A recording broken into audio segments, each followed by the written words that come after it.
Hey, I'm Tati, and I am here with Kerri.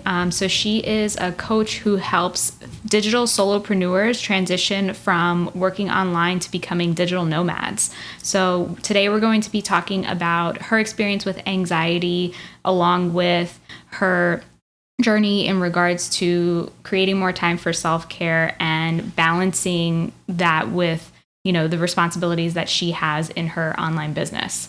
Thanks for being here. Can you tell us a little bit more about yourself?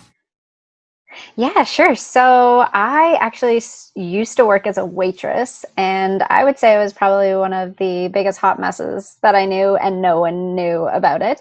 I was super high functioning, worked as a waitress, kind of just did what I did, and struggled so much with anxiety, debilitating anxiety on a daily basis. I, at one point, was just curled in the fetal position on my bedroom floor in a puddle of my own tears.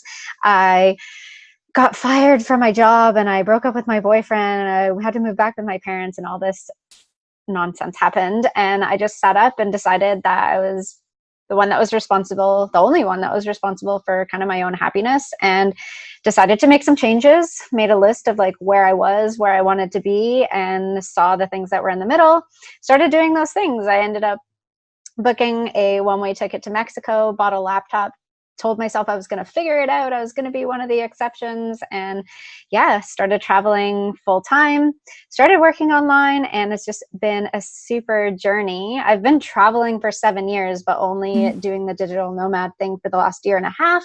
And yeah, now I help other female entrepreneurs do the same thing. So I kind of just, it was a big journey of prioritizing myself, deciding what I deserve and what I want and what I deserve, accepting nothing less, and really just taking time to decide, like to make conscious efforts every single day to do the things that make me feel good. So it's been a super journey, and I'm sure lots more will come out on that. I'm not the best at explaining who I am because there's like a lot of very multidimensional and lots of things to say. But yeah, it's kind of been a huge journey of mental health and just really prioritizing my self-care and yeah, balancing the entrepreneur life is kind of like a roller coaster. So it brings out a lot of things that, Mm-hmm. you think you're good and then, whoa, holy moly, this is happening. And then, yeah, traveling brings out a lot too. So just balancing anxiety and travel and entrepreneurship, it's been a journey, but yeah, it's taken a lot of, I think I just keep saying it, but prioritizing self-care. And I'm a super passionate mental health advocate because I just believe it was the number one change for me to getting from where I was as a super anxiety-ridden waitress to I feel like I'm way more chill, drop perfection, and way more just kind of zen about things. So lots of things have helped me along that journey, but it has been a journey. Yeah, totally. It definitely sounds like quite the journey. And, it sounds like there was a lot of difficulty that you endured at one time. Like you said, that you got out of a relationship, you were fired from your job. So can you tell me about like what things were like at that time for you and how you coped with all of that happening at the same time? Well, I don't even know if I did cope. I guess so, because I made it through, but it didn't feel like I was coping. I actually ended up hospitalized in the psych ward after an anxiety attack for 5 days. So that was a like super crazy time as well. And I think it was more just like I could not stop my thoughts. It was no matter what I tried to do, it was just I was constantly worried about the future and constantly thinking about this, that, and the other. And I was so addicted to control. I needed to control everything because it was like the only way that I thought that things would be okay is if I was the one controlling the outcome. And I think in that moment when honestly, shit was just hitting the fan. Everything felt like it was crumbling down around me that I just got to the point where I surrendered. I just melted into my own little pile of goo on the floor and just like, I think that I realized that I needed to just accept it rather than thinking like, I need to stop my anxiety. I need to do this. I should. I just said, okay, I'm done. I give up. I'm not doing it. I can't control everything. Mm-hmm. And I think it almost just took, when they say that you have to hit rock bottom, like I was Mm-hmm. literally in a hospital, like, okay, this is where I'm at. Where can I go from here? So it was kind of just really taking a step back. And I realized that I was living in such a state of victim mindset, pitying myself all the time for these things that were happening to me, and feeding into my ego in that sense, that I needed to do something different. My choices literally were to stop living or to continue living and do something different. And I chose the latter. So I just said, what can I do? I had done so many things that kind of allowed me to tap into alternative ways of living. And I just needed to, I think, make a conscious choice to prioritize those things. So I kind of fell into yoga and onto my yoga mat a lot. I think yoga kind of saved me along the way of just being able to drop that perfection. And when you show up on your mat, you show up as you are on your mat. Meditation, breathing, reconnecting to my breath.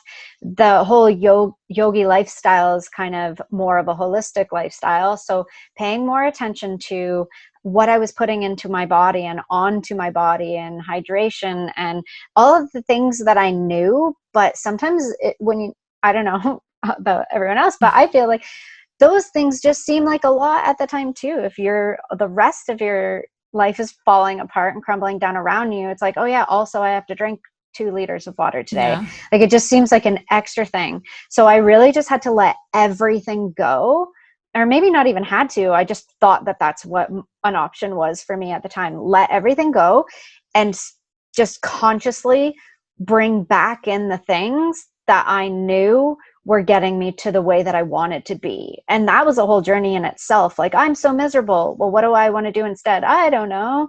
It was like I was addicted to that sentence for the longest time. I don't know what I want to do. I don't know how I want to feel. I don't know. Just going to cry myself to sleep. So it was like a lot of that kind of thinking that I didn't know. And it's like, well, if you don't know, what do you think the answer might be? And then just going from there. And I think it was just literally deciding to start from scratch, just like clean slate. Okay, this wasn't working. What has worked in the past? What can I do differently? And try one thing. And then that was hard for me too, because I was a all or nothing mindset also. So it's like, I'm gonna do a completely vegetarian diet and only do this and only whole foods and never have a snack and never do this. And it was crazy. Then I got addicted to nutrition, addicted to fitness. And I was just very all or nothing mindset. So I had to let a lot of that stuff go and just really focus on balance and really focus on just the things that I knew made me feel good and build on that. And it was a slow process. Obviously, I didn't just snap my fingers and decide to be better overnight, but I think I just had to let that go too. Like, there is no better. It's just, it is. And then it becomes what it is the next time. So I think diving into yoga really helped me with that. And like reading Eckhart Tolle books really, I think, changed my life. And yeah, just really focusing on understanding that I was in control of my own happiness. So it could be like raining out, and I would say, I hate the rain. But really, do I hate the rain? No. I don't love it because I get headaches, but do I have to focus on all the things I hate? No. Okay, go dance in the rain. I don't hate it so much. Okay. Like, it was my choice to hate the rain. It was my choice to feel bad. It was my choice to, and not the feeling itself, but allow myself to literally be standing on a diving board in a pool full of like dislike or discomfort or whatever, and then diving into it and swimming around in it forever. It was like, just accept it. Like, it's there, the feeling is there, but I don't have to live in it. And I was living in it. Like, I was just allowing myself to envelop myself in all of these negative emotions that I didn't want to feel, but I wouldn't let them go. So that part was something, it was just bringing awareness, I think, and meditating, which I hated at first. I didn't want to sit there. I had too many things to do, too many things to think about. Like, I don't want to just sit there. So those kind of things, and just really shifting my mindset to realize that I was more empowered than I was allowing myself to believe. And then giving myself these little wins, building on these tiny, tiny things. If I woke up and had a shower that day, good day. Not going to knock myself for that. If I woke up and ate 3 meals that were relatively healthy, great progress. Like, it was started from really, really low, but it was every single day I just made the choice to wake up and decide that it was my choice. I wake up, okay, there are things that are going to happen today. What's in my control? What can I do? And kind of just built from there. I think it was really, really, really, really hard. Like, I was at the absolute depths of thinking that I was going to completely give up. Like, I remember just sitting in my car. I had to pull over on the side of the road because I couldn't stop crying and it was unsafe. And I just like remember thinking, I don't want to do this anymore. If my like head is so full of anxious thoughts like this for the rest of my life, I choose not to do it anymore. Like, I choose not to live this anymore. And then that's when I made that decision. Well, do you choose not to live, or do you choose not to live this anymore? And then that's when I'm like, oh yeah, well, obviously I still want to live. I just don't want to live this anymore. Is it possible? I think so, because other people are doing it. So, okay, just going to have to like hold on to someone else's belief for now. And then go with it. I don't know. It was like a crazy journey, but I really feel like it was just so necessary to surrender, become aware, and then just take it day by day. Like, it's now looking back, it's so hard to even think and remember that I was in that place. It was like August 5th of 2018 was the day that I was in the hospital. Like, that's the day I got admitted to the hospital. So it was like just 2 years ago that I was at like the lowest depths of everything. So I think it's just been a journey from there. Yeah, I don't even know if I answered your question. Yeah, no, definitely. And it sounds like you've made a lot of changes since then, like from that point of being hospitalized. And then you said like you slowly started to reintegrate those self-care habits and those other routines that really helped you to, instead of like avoiding and distracting yourself from your emotions that you said you didn't want to feel, you started to really embrace them and accept them. And you had mentioned Eckhart Tolle, The Power of Now is an excellent book. That book was life-changing for me as well. I don't know if it's not life-changing for anyone. Yeah. I've never met anyone that said, it was all right. Yeah, no, I definitely, that's something that I think our listeners should read.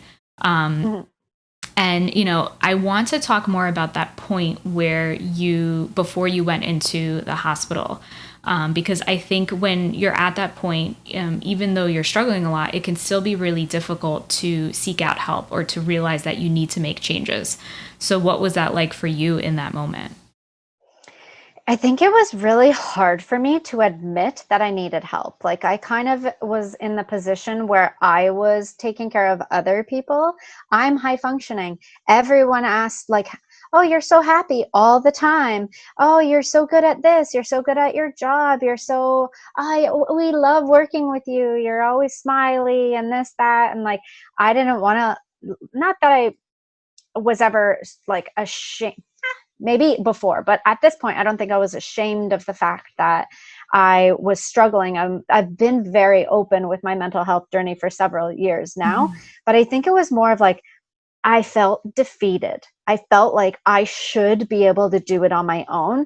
I shouldn't have to ask for help. And I think that was something that I struggled with. And it was just overcoming that like people ask for help all the time. And it's not something that makes you less of a person or less of a functioning person, or almost like it doesn't make you less successful, or I don't know, there's so many stigmas attached to it, asking for help. But I tried to think of it in a way, like if I had a physical illness, am I not going to go to the doctor because I shouldn't be sick? If I break my leg, am I going to, I shouldn't have a broken leg. Like, it's just something that is, just accept it. And someone else understands what's happening. And also it's helpful to just have someone there for the support. Even if you don't see it as help, you don't have to be like, I'm giving them everything and I couldn't do it without them. Well, you might be able to do it without them, but why do you want to put yourself through all that extra like, it's exhausting to do it on your own. If someone is willing to help you, why not take that? Like, if I'm carrying a heavy box and someone comes up to me and is like, do you need help with that? Well, I don't need it, but it'd be great. Thank you. Yeah. Like, I'm not going to feel embarrassed about my strength because someone asked me to carry a heavy box. Like, I don't care. That's great. Amazing. Thank you. I believe that I'm strong. So like, if you're stronger in this moment, or maybe you haven't carried anything that today and my arms are more tired because I did 100 burpees this morning, like, it doesn't matter. It doesn't say anything about my being. So it was just a matter of really thinking of it in that other sense as well, that like, if you're so many different things, like, I can cook, but I go to a restaurant and I allow someone else to cook for me. I allow someone to bring me the food. It has nothing to do with my abilities. It has nothing to do with me as a person. I'm just choosing to allow myself to have this support in the meal situation. Like, I really just needed to think about it in a different sense, that me asking for support or help didn't say anything about my persona and my abilities and me as a person. Like, and I think it was just getting to that point to allow myself to do it. And I'm stubborn, but I'm not that stubborn. Also, I just thought, well, what are my other options here? I'm not really, like, I could be succeeding much more if I ask for help, but out of pure stubbornness, I'm not. Okay, well, that's not very beneficial. So then I could get past that. But it was really just coming to my own mindset of like, what did it mean about me? Well, it means that I am actually very strong because I empower myself to understand that I deserve to feel better. And if that requires reaching out for support, then that's what it requires. So would I rather feel better in 3 months because I reached out for support, or a year because I've been not wanting to ask anyone for anything and pretend like everything is okay? Obviously, I'd rather be good in 3 months. Yeah. Or not good, but you know what I mean? Like, it's reaching out for support just fast tracks your success. It's not that you can't do it on your own, but if you could do it on your own with less exhausting like situations and more efficiently, why not? Yeah, absolutely. And I think you bring up a lot of great points. And, you know, I think that concept that like we ask for help in so many other areas of our lives, but then when it comes to mental health, asking for help is seen as a weakness, or it's seen as like you're not good enough to do it on your own, when that's not the reality. You know, it actually requires a lot of courage to ask for help. And like you said, it's, you know, you're getting that guidance that's helping you to make that progress more quickly. And it sounds like that was helpful for you at that point in your life where, you know, maybe going to the hospital or any other help that you received helped you to make that shift from rock bottom to recovery. Yeah, for sure. Like, it was, I don't want to speak bad about the experience, but it didn't really help me in any other way other than realizing that I needed to help myself. Like, I really, in that moment, I checked myself out against medical advice after 5 days because I realized no one was listening to me. And then I just said, no one is listening to me. Okay, then I need to listen to myself. Like, really, that's what it was. I walked out on my own against medical advice, and I said, I need to do what I need to do. And if no one else, if I think that other people are not like really listening to me, then I need to figure it out. And not need to figure it out, but I can figure it out. Because obviously, if I'm in the position where someone is giving me a prescription for something that I don't believe I need prescription for, then why not that? And again, it's dangerous to say because I do have things against pharmaceutical companies, but I don't believe that it should be the first like point of like, I don't even know how to say it. Course of treatment. Yeah. Like, why did no one tell me anything about meditation when I first started going through this? Like, when I was experiencing anxiety in high school, why didn't no one say like, hey, take up yoga? Hey, why don't you meditate? Try journaling, like any of these things. It's like, no, here is this prescription. And that's kind of what happened to me in the hospital too. It's like, wow, I see that your anxiety is very high. Here you go. And I'm like, do you mind like giving me back my clothes so I can feel like a normal human being? And like, do you mind if I get a pass to go get some fresh air because I've been stuck in the psych ward for 2 days? Well, you know, and it's like, No, I do know. I know that I need fresh air. Mm-hmm. So it was kind of something like that. That was like, I realized that I needed to advocate for myself. And I hadn't been doing it because I thought is also on the other side, like asking for help, but also realizing that we have more control than we think.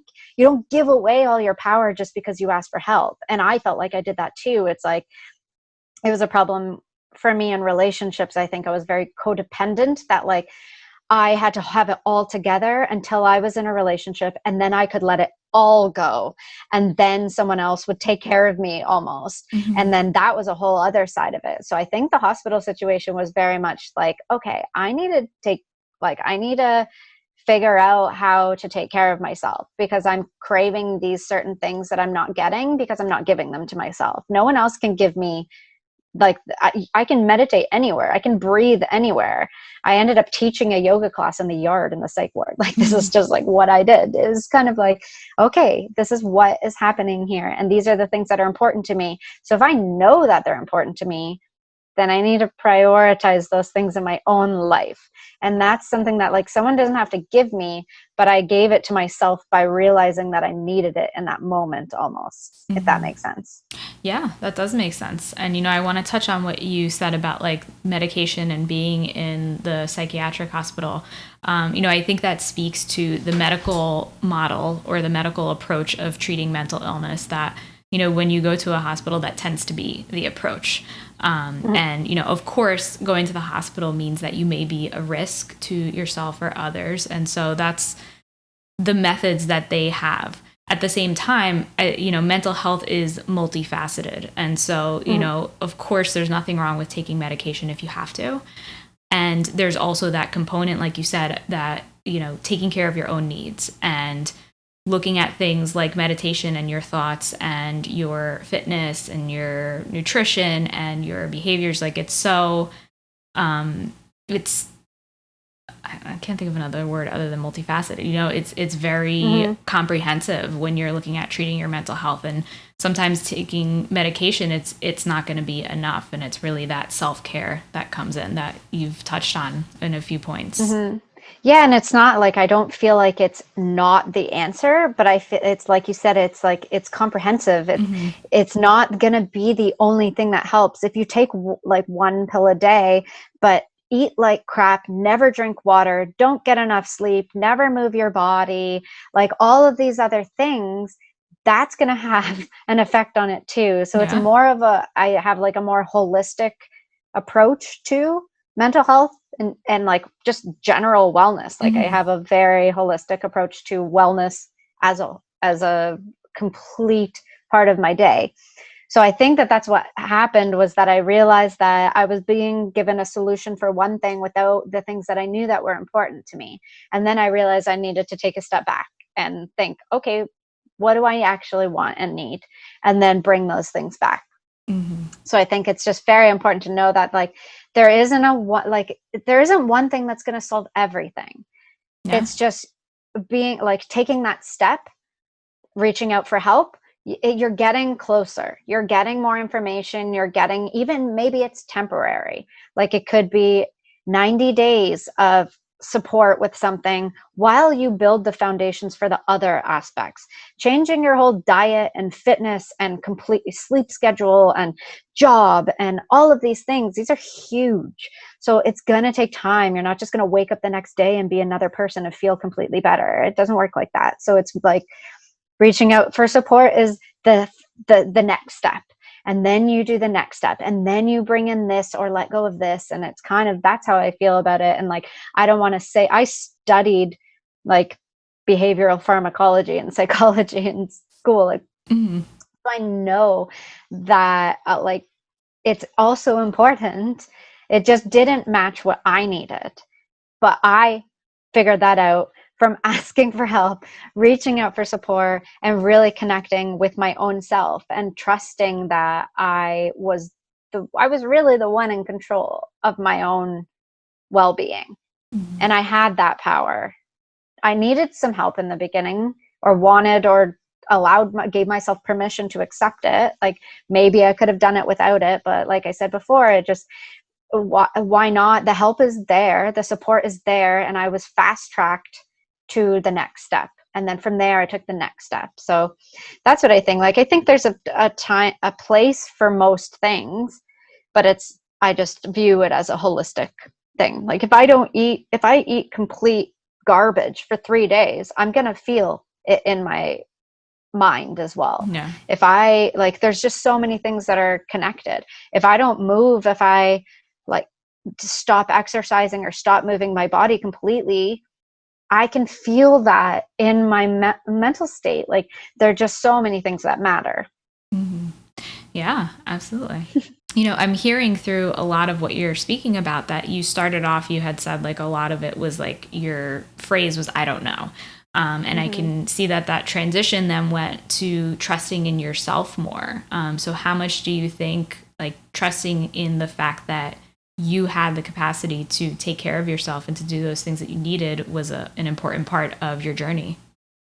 I think it was like possibly one of the most important things that I ever had to learn, like, or not had to learn, but one of the most important things that I accepted, because a lot of times in my life, we just live in this state of comparison, right? It's like, well, that person has that job, my job sucks, I feel like crap about it, or like that person gets to do this, or I should be at this level, I should feel like this, I should, and it's always a thing of like comparing yourself to other people. So I think for me, it was a double-edged sword. Like, it held me back, but it also propelled me in a way that, while other people like their jobs, so it's possible to like my job. But like, and on another side of it, it was like, well, other people are 30 and married with kids and happy and like have their life set up, but I'm not. So it's like, it just made me realize that,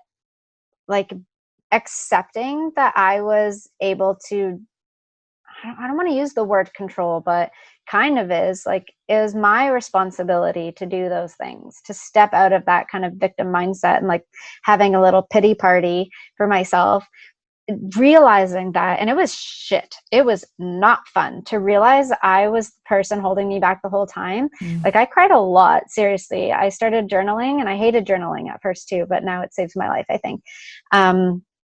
Sometimes I just have so many thoughts and I don't even know how to process them. But if I put them out on paper, those words become something that's processable, or whatever the word is. Once I came to that realization that I was the one in control of that, like everything that I was receiving from outside and all of these things were because of the way that I chose to perceive them.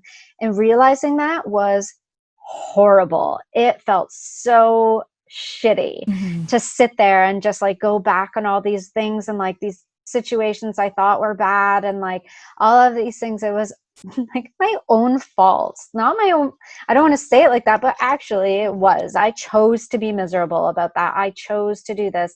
And it's not, I don't want to say like chose to, but I allowed myself to continue feeling that way.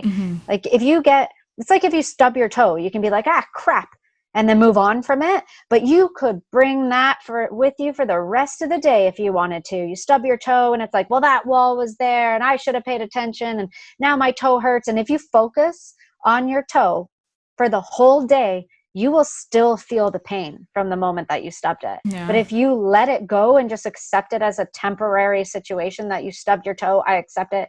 You don't say like, I shouldn't have stubbed my toe. Well, you did. There's no point in saying that you didn't.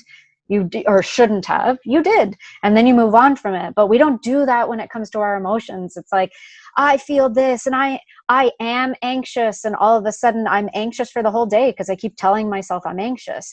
And like, just realizing that that's on me. Like that, no one else was doing that to me. I was telling myself that I am anxious. I'm anxious today, and every other thing that happens to me today is because I'm anxious. And like, that was my choice. I was the one in control of that. And like, the awareness is what helped me make that change, like decide different. Like, I feel like shit right now. Okay. I feel like shit right now. What can I do about it? Well, I could cry. I can do this. I can do that. Okay, maybe I need to. Maybe I need to cry. Let's cry. Cry. Okay. Now what? Well, I guess I could put on a song that I like. Okay, put on a song I like, and then allow it. It was just like this kind of acceptance, allowing, that helped it all. But it was that awareness of the fact that I was in control of a lot more than I thought. So like with the stubbing a toe thing, it was like just realizing that it is the way it is, and realizing that everything is temporary. The good feelings, you're never going to feel good forever. Don't even aspire to be. It's not possible. Yeah. Something bad is going to happen, or not even bad, but like something's going to make you feel something not so happy. So don't even bother aspiring to be happy all the time. It's just not realistic. But it's the same as like, I don't have to, when I'm feeling bad, be like, oh, I'm never going to feel happy again. Like these are just the things I was telling myself. When I'm sad, when I started journaling, I used to write it at the bottom. So like scale of 1 to 5, 1 is like absolutely depressed, don't want to get out of bed. 5 is I might end up back in the hospital. I'm going to seriously, my thoughts are going to, my head's going to explode from overthinking. I am feeling so anxious. And then 3 is like a good balance in the middle where I'm like, yeah, good, having a good day. So I used to like write it at the bottom of my journal and then flip back through it. And I would notice on the days when I'd write like a 2.5 or something, or a 2, I was like, I have been feeling like this for so long and I'm never going to feel happy again. And I'd look in like 3 days ago, I was like, I'm a 3, I'm having a good day. La, la, la. It's like, I was just putting myself in that thought process again and again and again. And I started realizing how many thoughts were going through my head and the stories I was telling myself. And then when you say it like that, like I'm telling myself stories, it's like, oh, that's on me. And but not in a blaming way. And that was something that I had to learn too. Like, oh, well, I failed. I shouldn't have done that for this long. And it's like, no more should, no more should have. That is, just let that go. It happened already. Now what are we going to do? So it's just kind of that acceptance and that like serious surrendering to exactly what it was. And I think my Vipassanā meditation course, like sitting that course, helped instill that a lot. But the Power of Now was huge on that. Eckhart Tolle, again, like A New Earth, that was very helpful. The Simple Art of Not Giving a Fuck, that was really helpful too. Yeah, I've like heard that just one. certain, I love that. Yeah. It was just different ways of putting it together and like pulling in all these pieces. And I realized that I was responsible for my own well-being. Like it was on me. Not that I'm putting pressure in a negative way, but in an empowering way. Like I can not make myself, but like I can put myself in situations that make me feel good. I can do that. I don't have to, like, I don't need no man. I don't need this. I don't need like you, in that kind of sense that like, I don't need it.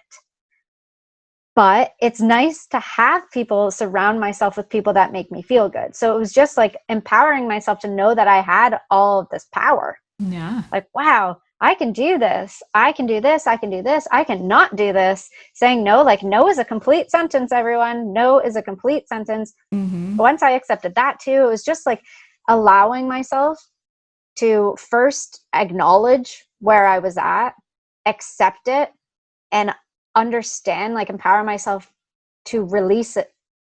Like it's gone. It's like it just is. I had a lot of like, I am this. No, I am feeling this.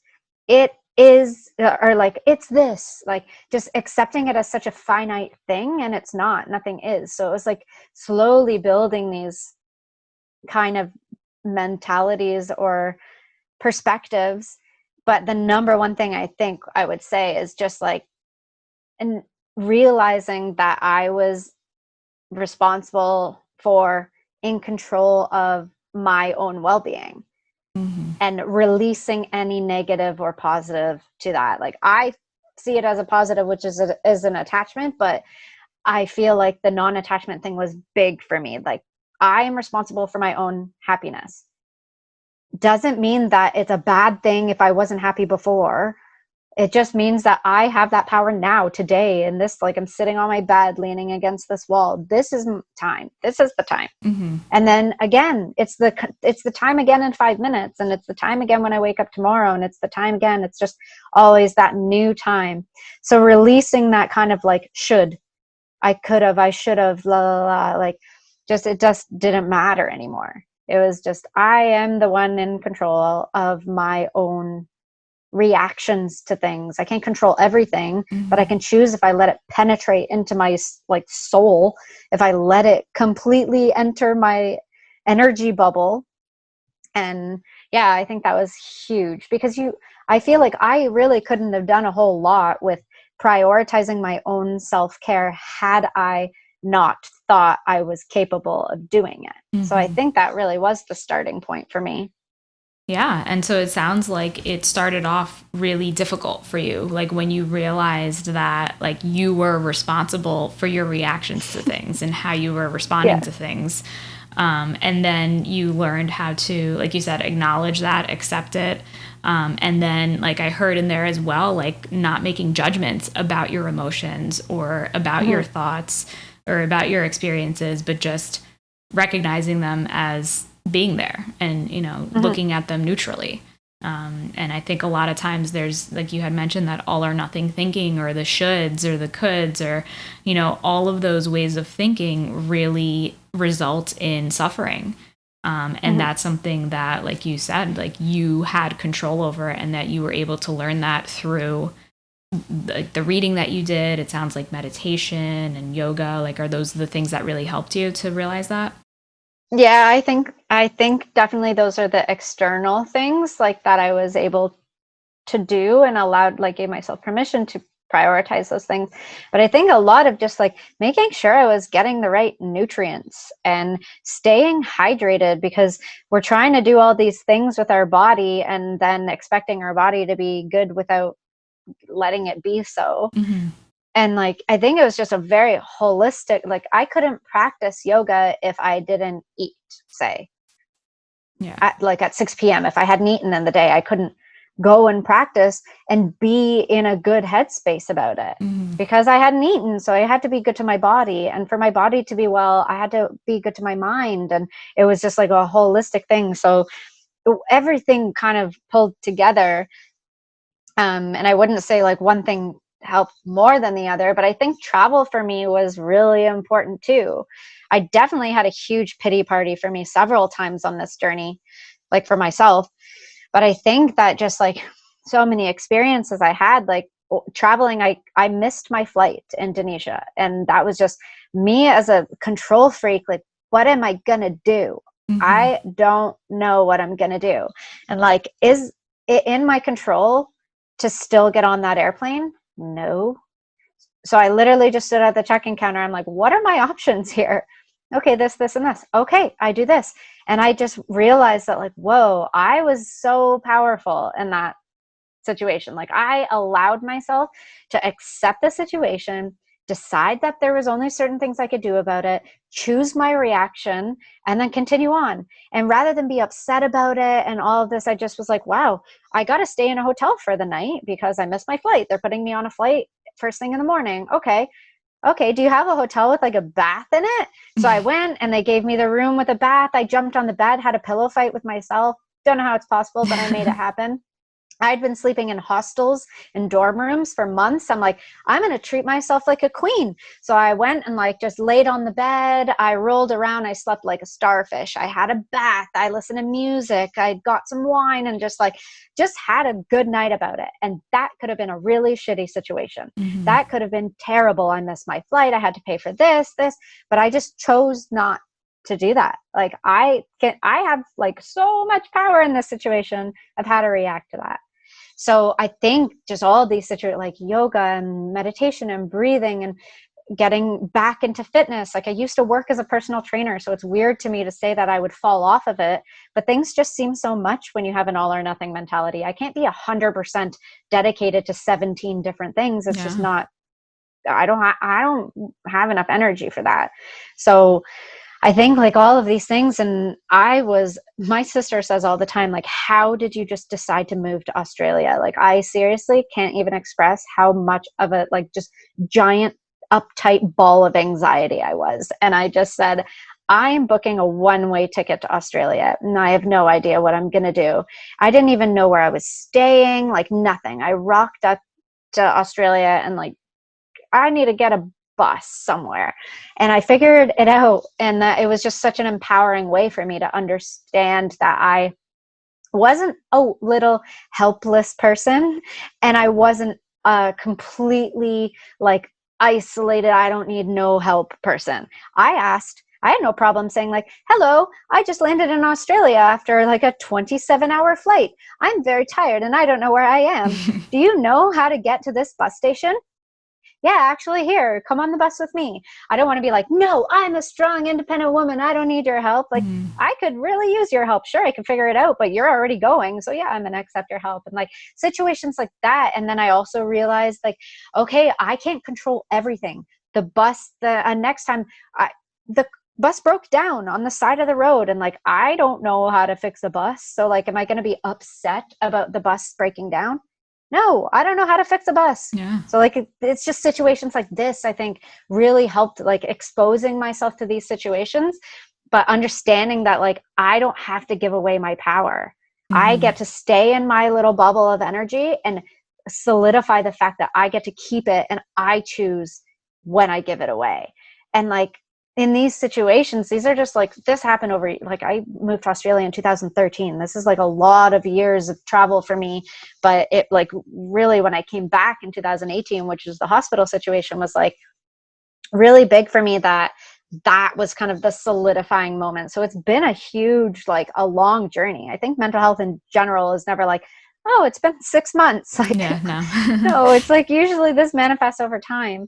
And for me, I like, obviously, sometimes I wish that I had learned these things earlier, but this is kind of why I speak out about it, because if I could talk to 18-year-old me and tell her all of these things, I totally would. So if anything I say helps anyone else, I just hope the one thing to share is like, you have the power to make these choices, and like, you can't control everything.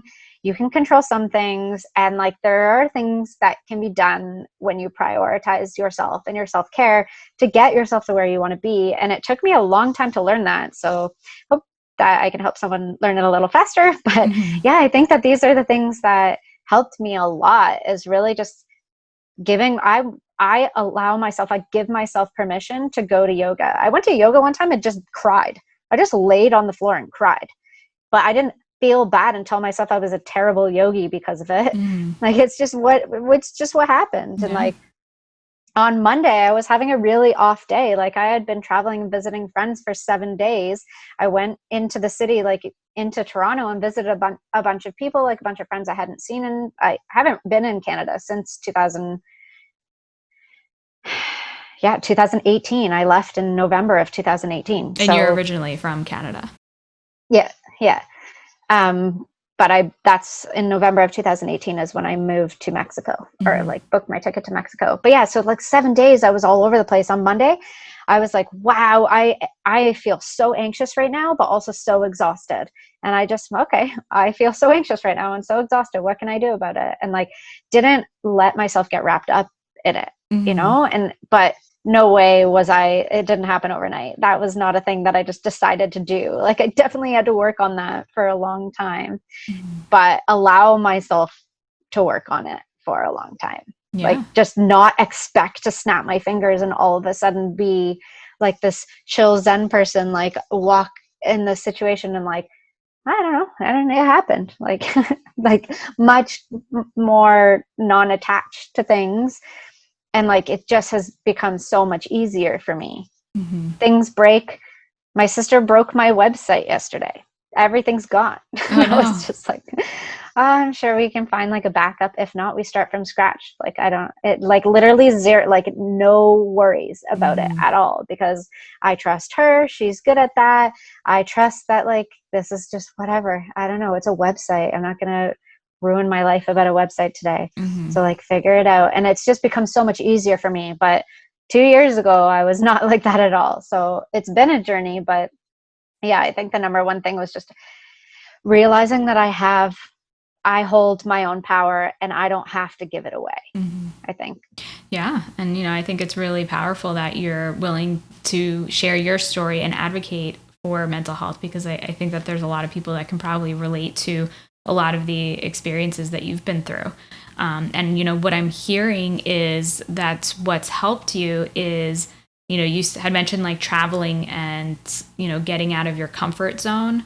And then also I'm hearing like flexibility, so being flexible with whatever does come up and not like attaching and staying rooted in like, well, I missed my flight, so I'm just going to be upset about it. But you were able to be flexible and look at like, okay, I can't control that. What can I do? So would you say those are two things that were helpful for you? Yeah, I think so, for sure. I think one key thing, though, it's like with the flexibility, it's not that it didn't bother me that I missed my flight. Like, it's not like I just, sometimes now I'm like, oh yeah, with the website thing, it didn't bother me at all. But that's just like, I've been building on that for so long. Back when I missed my flight, it was like, wow, this is shit. Oh my gosh. Like, so many bad things came up about it. I felt really upset about it. Yeah. But I chose not to continue to feel upset about it. And that's, I think, the key thing. Yes, be flexible. Allow yourself to feel emotions as they come up, but don't hold on to them, because we just like bring them in. It's like someone comes and brings you something that you don't want to eat, and then you just choose to continue eating it at the slowest pace possible. You don't have to eat it. And if you're gonna eat it, you don't have to like make it last forever. Like you just get to choose how much of this you want to bring into your body, and just making that accepting things as they are, and knowing that everything is temporary. Like now, imagine like if I spent that whole night being upset about missing my flight, 7 years later, like what a waste of time that would have been. Like it just kind of things like that. And obviously I'm not a person that's saying that I don't get upset about anything. I get super anxious sometimes still, but it's shorter lived. It's not, it doesn't take as much turnaround time, because I try and be conscious of letting things go, letting like that. It's attachment, I think, is the thing, like accepting and non-attachment combined. Accepting that something happened, something shitty happened, something made you feel upset, but then knowing that where you stand in your power is choosing how to react and what to do with it. Like, it's not the thing happening that you have to have control of, because most of the time you can't. And if you try, then it's just going to be so hard and exhausting for the rest of your life. But like, that's what I told myself. But then when something happens, just know that like, I am not it. I am not the missed flight. I am not that situation. I am the person that missed the flight. So like, I get to choose how to react as that. Yeah. Not as the situation. So like, just that kind of like detachment from that. I am not my anxious thoughts. They're not me. I'm separate from those. Like, I used to do these little meditations where I would just lay in bed and think, and it was like the thoughts were coming in, and I would just picture myself in like a little bubble. It was clear. I could see everything around me, but just really solidifying the fact that I am not my thoughts.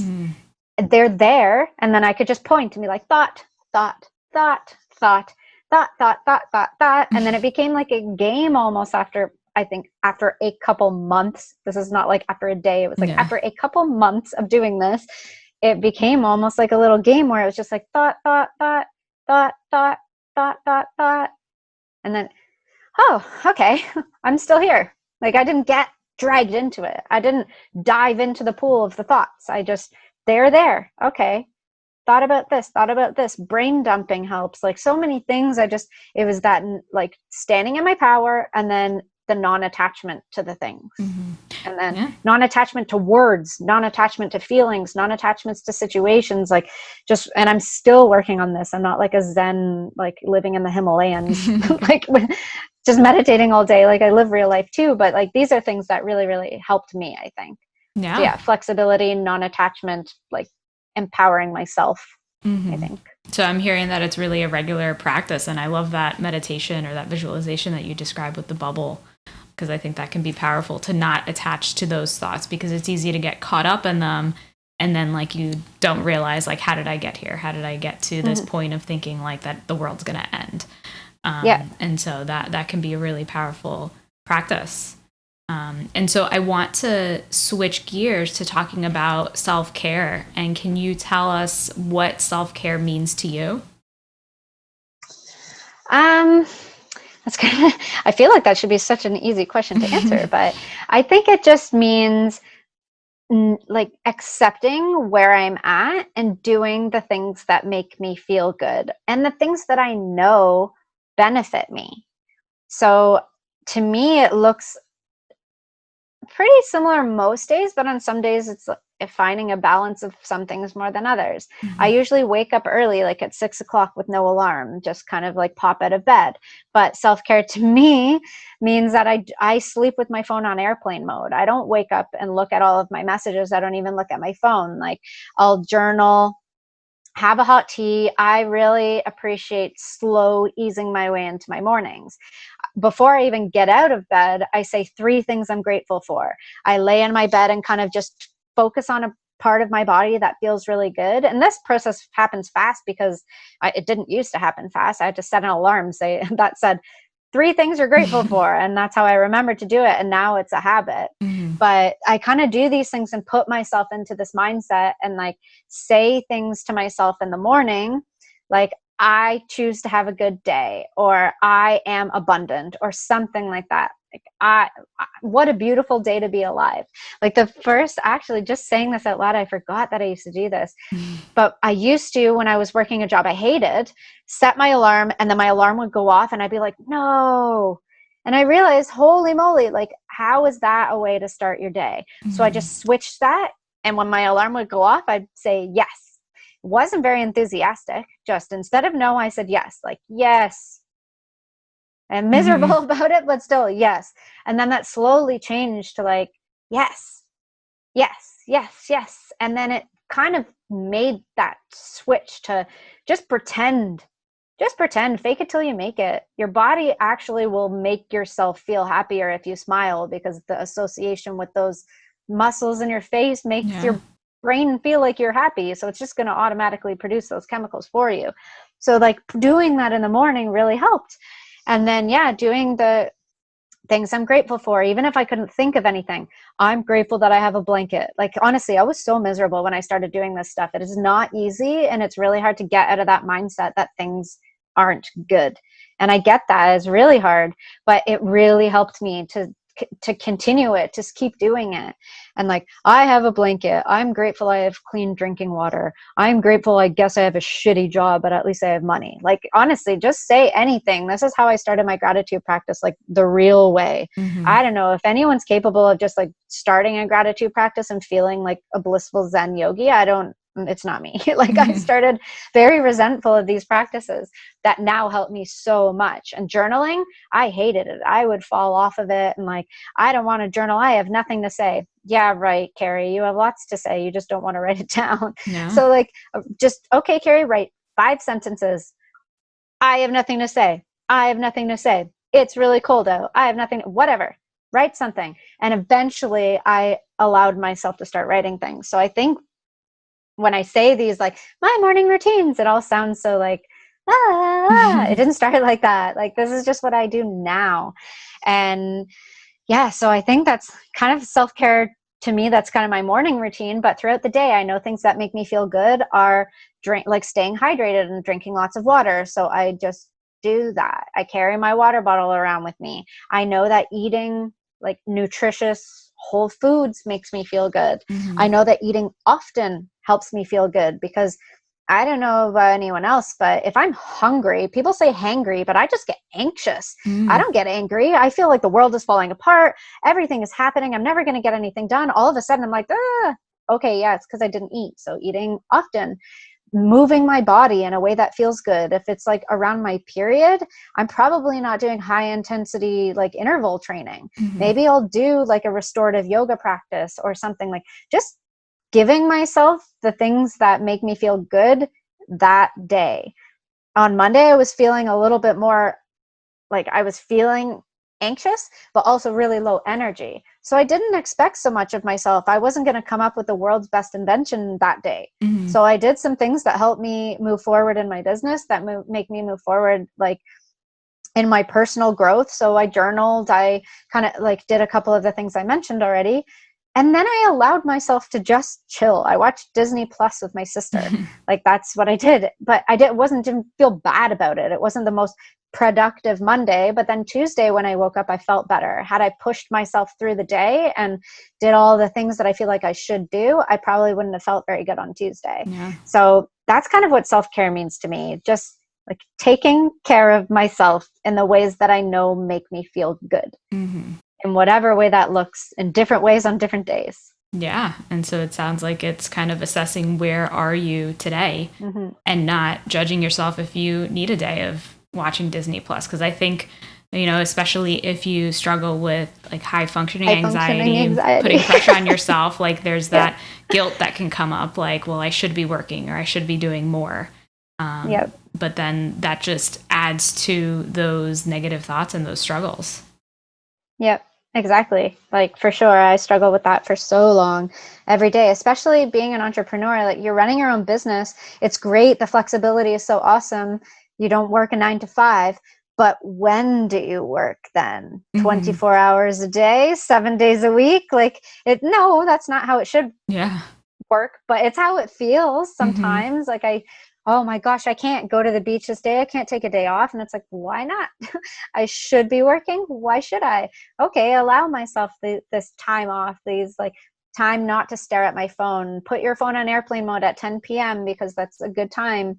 And then don't turn it on until usually around 7:30 in the morning or 8 because I wake up at 6. But I give myself that like 90 minutes, 2 hours in the morning of no electronics just to chill, meditate, stretch. I just do like basic stretches in my bed before I get out of bed. And then kind of just like go like walk around a little bit, wake myself up, breathe some fresh air, kind of do my like journal. If I don't feel like journaling, just write a gratitude list. And it's like 20 things. It's not like I have to be there for 3 hours thinking of all of these things, but it helps to just, I have hot water and I have clean drinking water and I have a strong passport and I have like a bed to myself. I have my things, my clothes hanging on a hanger. That's great for anyone who travels full time. Like it's these little things, right? And I'm like, I have so much. Like it just helps with that mindset. So yeah, but then sometimes it's a power day. And today I did like a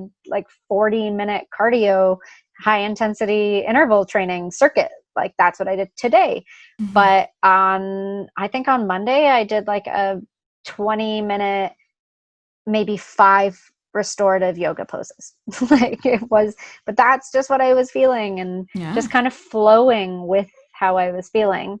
And then also having my non-negotiables. Like there's just because I don't feel good doesn't mean that I don't drink water. My body is still existent. Like my body doesn't disappear and not need food or water on the days that I'm having these off days. So like kind of having the non-negotiables as well. And I know how much it impacts me to turn on my phone first thing in the morning and get blasted with messages.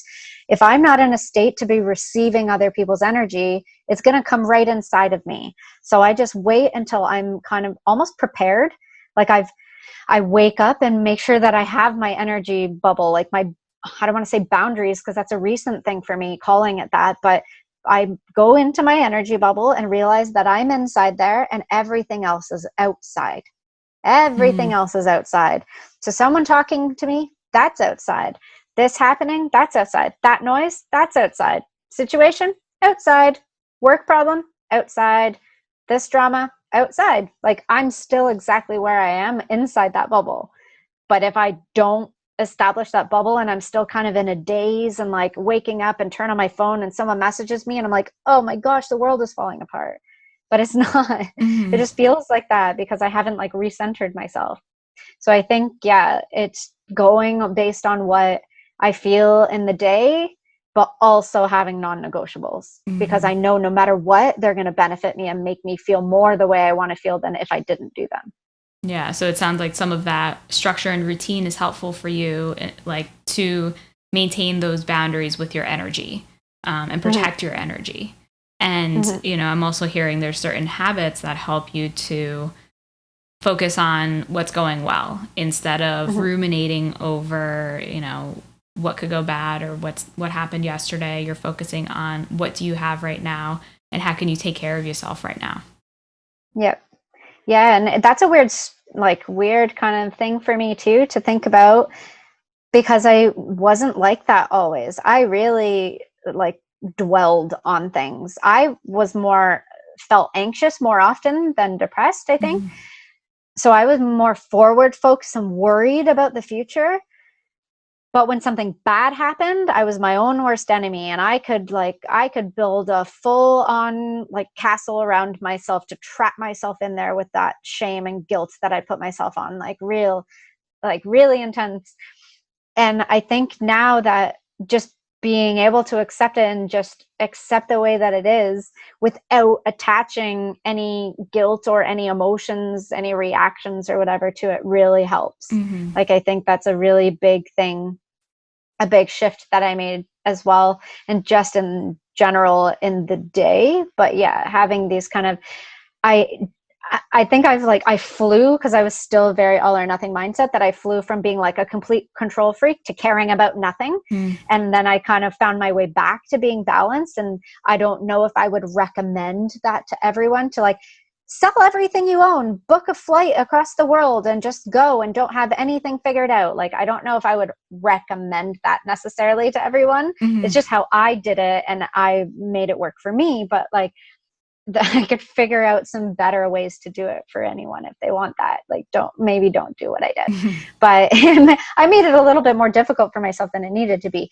But I don't like attach myself to routines so much. Like I say morning routine, but they're kind of just like my morning things that I do that I can take wherever I go. Like when I was in Toronto, I was still able to wake up and say three things that I was grateful for, Mm-hmm. because I can do that anywhere. Yeah. I still had my water bottle. I still was making sure that I was eating, like kind of it was a routine out of routine, which makes it more sustainable Mm-hmm. by just allowing myself to do things. Like I do calf raises when I brush my teeth. When I wash dishes, like when I'm just standing one place, I just do calf raises just to do something. And like, when I'm just sitting somewhere, I roll out my wrists and like stretch my fingers and stuff. They're like small things that I found that I can do wherever I am and like still make myself feel good and do things that benefit me. And then also the things like with my mental state as well. So I think, but I really attached myself to a routine at first, which was helpful because it made it possible to implement the things. Like you kind of need to build yourself up to a habit before you can get to the point where you're doing them out of routine. Yeah. I think that's how I worked anyways. Mm-hmm. Like if I just tried to do a new thing, but only did it every 6 weeks, I'm not doing it. Mm-hmm.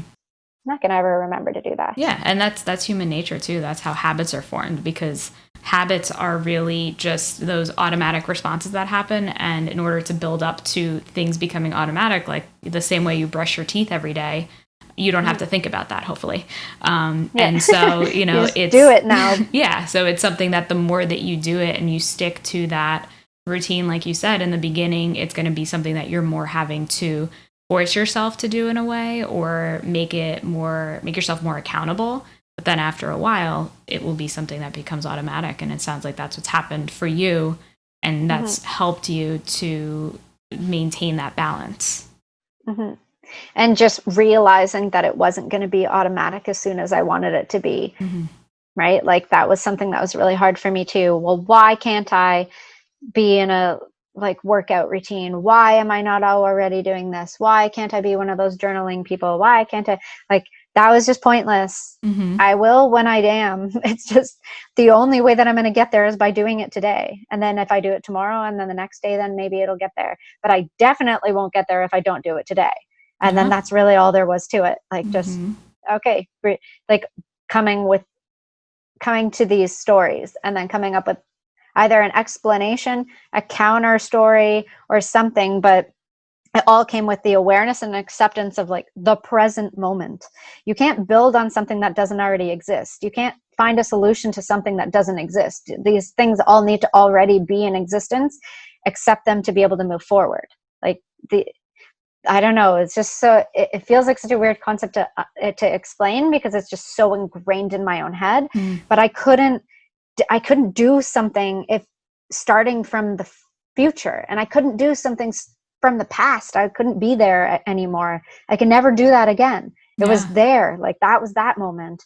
And like, even if I repeat the same action, it's not the same because I'm a different version of myself with more knowledge or more something else. So like, it's never going to be the same again. So always just starting from exactly where I am, which I think I understood the concept, but it really was solidified for myself in yoga, because you step on your mat, and once you're on your mat, you're on your mat, and that's where you are. And I feel like I took that. It was like yoga off the mat. People say that, and it's exactly, I think, the way that I did it. Like, I walk into the room and I'm in that room.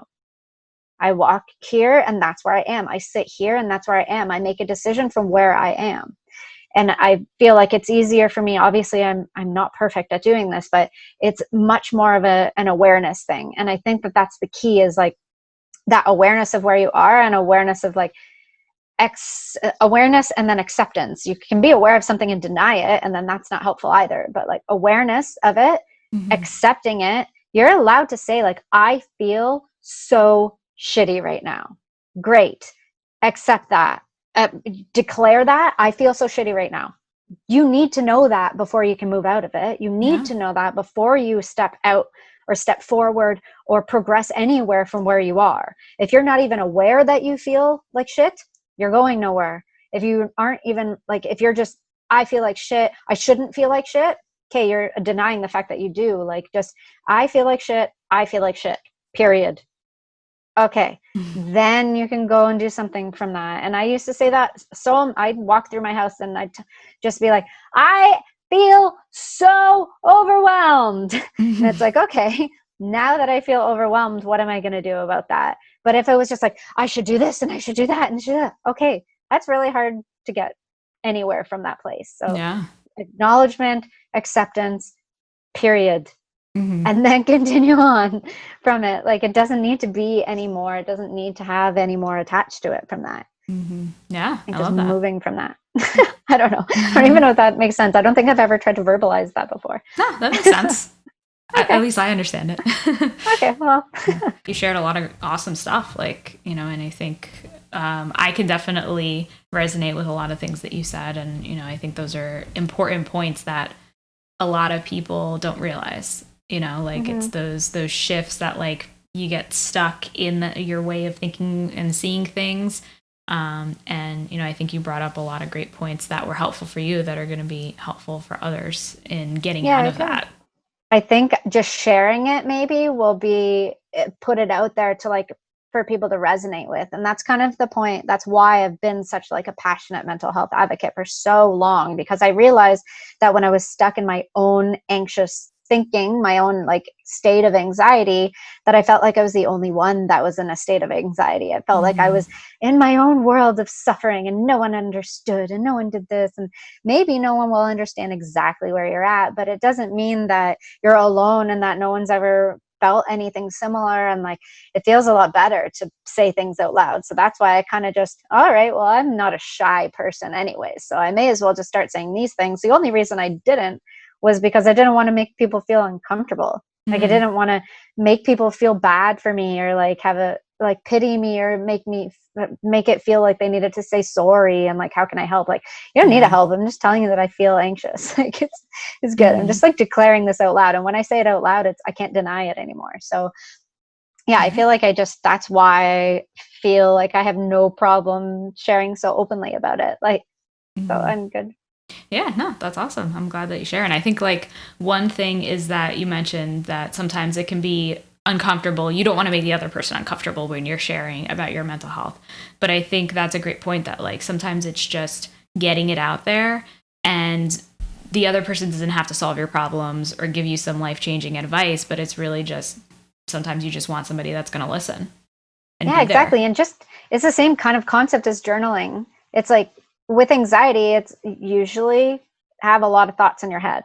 And when they stay in your head, it's really hard to process those. But then when they're out, whether verbally or through some form of moving energy or journaling it out, just getting those words out of your head onto out, just remove them out there. Mm-hmm. It makes it a lot easier to process it and move forward from it, which again, I think by putting it out, writing it out, saying it out loud, you're processing it, you're acknowledging it, you're almost accepting it. When, if you say like, I am feeling overwhelmed, that's acknowledgement and then acceptance all Mm-hmm. at the same time, just by saying it out loud.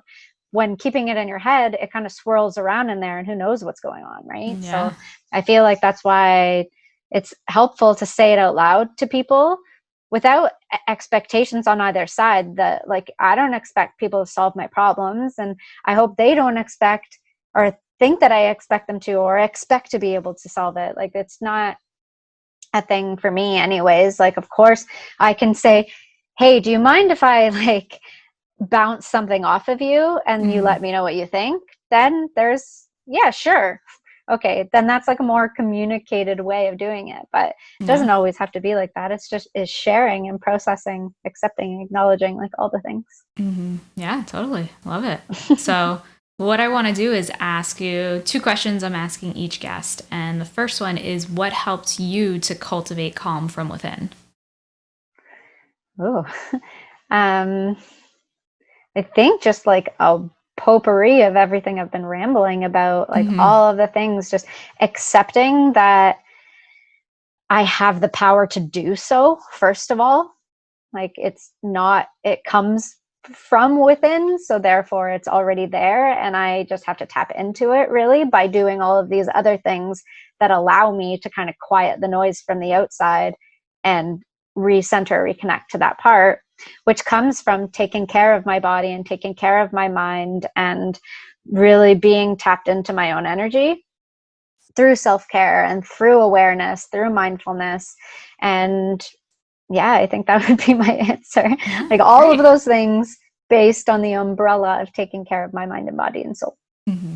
Awesome. And then what is the number 1 piece of advice that you want to give the audience regarding anxiety? Number one. Maybe I should change this because it seems like people get put under pressure when I ask Well, it this. comes from left field. And then also it's like, holy moly, we have anxiety. We have 100 things. Yeah. Pick one. I think I would just say that, like, you have the power. You have the power. It was really hard for me to understand, but now that I accept it, it makes it a lot easier for me to do a lot of things and to not do a lot of things, because it's just knowing that I hated it so much, but like, everything you have, everything you desire is within you, like all these kind of yoga sayings. But it really is true in a sense that we have so much power than we think we do, because we give it away all the time. We give it away to outside sources thinking that they have control over our emotions. And when it's our reaction that we control, that really, what's the word, kind of like dictates that Mm-hmm. entire scenario.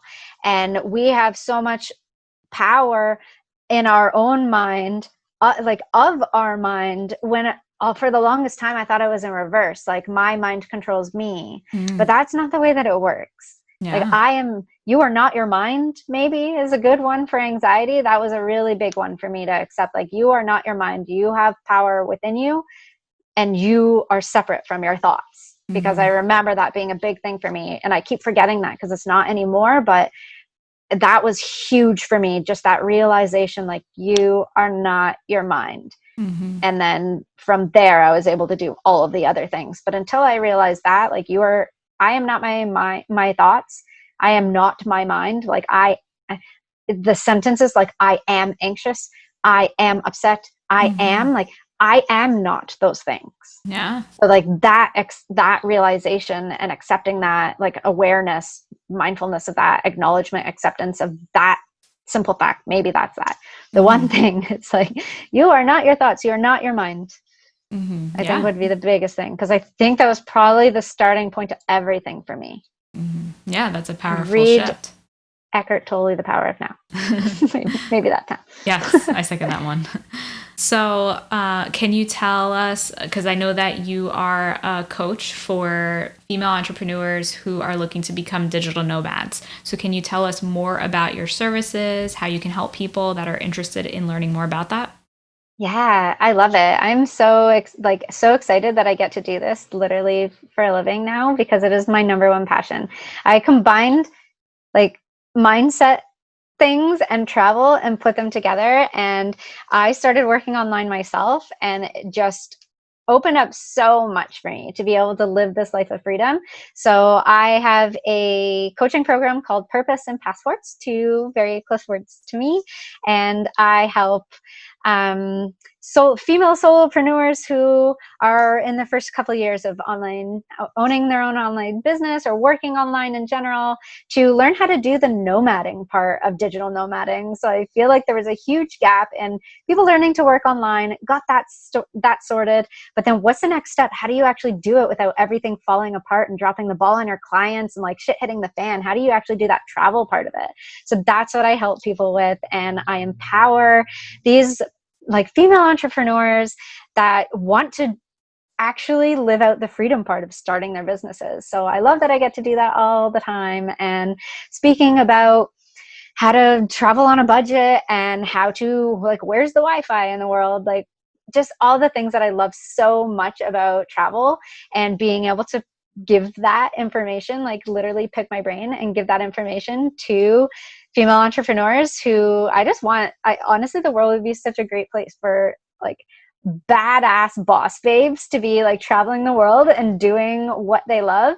Like work from a hammock on the beach in the Philippines. Do it. I did it for sure. You can do it too. Like it's what I want to do is empower women to be able to have that same freedom. And it's like freedom of location, freedom of mind, freedom of like all of the things that make you feel trapped in your scenario, and really just comes down to you started an online business for freedom, and if part of that included travel, we can do that. Obviously it's different because of our worldly situation, but it's 100% possible, and I just want to light the way on that path because yeah, it is my number one thing and I love it. I have a group coaching program and I also do one-on-one coaching as well, whatever kind of fits the accessibility for each individual person, but I just love it. I love working with my clients and just seeing everyone get prepared, and talking about like packing lists and all of the things are just a small part of it, but it's really a lifestyle. It's not just like a simple, here are 7 lists of things you need to do. It's really like talking through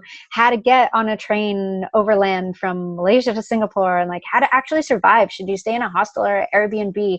What is a co-working space? Like how do I be in one? How do I be productive? How do I bring all of my things with me? How can I live out of a backpack? How can I make my money go further? Like all of these things, it's a lifestyle, and it's a huge change, it's a huge transition, and I just love being able to give this information and empower other women to be able to do it too. I'm so excited. Awesome. I can tell that you're super passionate about it. And I can see that, based on your journey and the transformations that you've made in your mental health, that I'm sure that, and, in your travel, that it sounds like you can really help women who might be in a similar situation. Because I could imagine that, taking those first steps to travel, there might be a lot of anxiety or fear behind that. Yeah. And it's so overwhelming. Yeah. So much, but it's so possible, and that's why it's like it really is my passion. Like I just want to help other people feel the sense of freedom that I was able to achieve by traveling, working online while I travel, and really just having this kind of more freedom mindset. And I really just want to help other people, I'm just going to say it again, like badass boss babes. That is my vibe. That is what I'm going for. So like, that's who I magnetize to me, because that's just how I am. I go off onto little tangents on my coaching calls, and we get like down to the nitty gritty of all of the things. And just, I don't know, it makes me so excited to be able to literally do this and watch other people do it. Like when one of my clients messaged me and said like, I'm at the airport, I literally cried. I was like, I'm so excited. Like it's just how I feel. Yeah, that's so exciting. So can you tell people who are interested in learning more about it how they can find you?